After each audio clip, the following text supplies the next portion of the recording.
Make sure you have hearing protection, a dust mask, and eye protection. When using any machinery with turning parts, tie back long hair, roll up your sleeves and tuck in any loose clothing. The parts of the lathe, so this is what they call bedways. This is the tail stock. Headstock? Is that what it's called? Yeah, that'd be right. This would be a tool rest. Tool rest. Alright, so each of these we've got like a locking bolt, so you can adjust the position of them along the bedways. And adjust the work position. Okay, on front of here we've got the different speeds, 3000 RPM down to 178 RPM. That looks like it's just a window to show you where the belt is. Let's change the speed, make sure everything's powered off. Pull this up, and we undo this, which allows the motor to come forward. At that point you can lift this up and just manhandle this to where you want it to be. So get it onto the second highest speed there. Make sure all the belts are on the right teeth. It's a multi-tooth belt. Push it back, and then we tighten up the same thing at the front.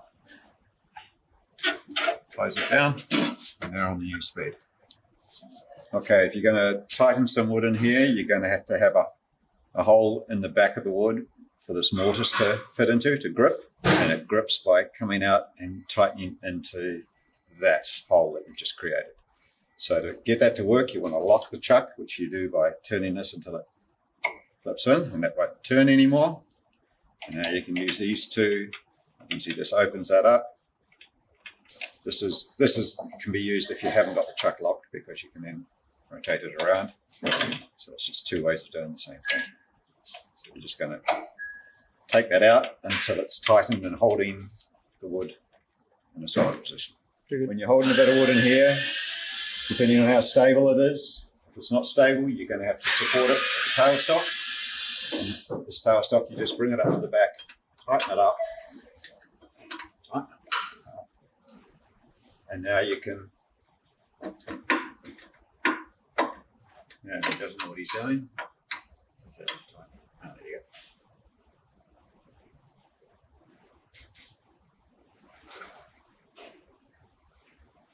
Yep. Yeah, it is going out. Tighten that into the wood and hold steady against the chuck. It stops it falling down. That can lock that in. So when you're working with a piece of wood that's unstable, make sure you're doing that to hold it stable. Okay, so when using this, you've got to make sure you've got an eye gear on. We should always wear a mask because it's going to vaporize this wood. Last thing you need to be doing is breathing wood chips. Make sure when you've got this, it's got a nice long handle. Ensure that the rest is as close as is practical to the wood. So it's got as little leverage as possible for keeping up in the wood. So make sure you've got a good grip on that handle and approach the wood carefully. So only one direction, make sure.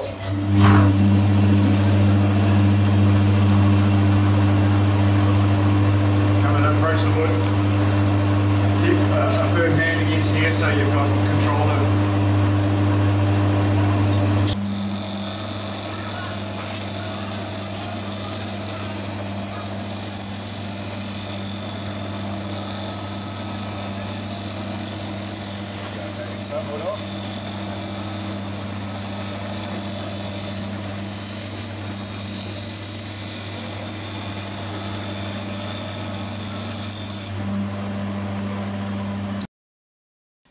Remember to brush down the machine when you're finished and put away everything.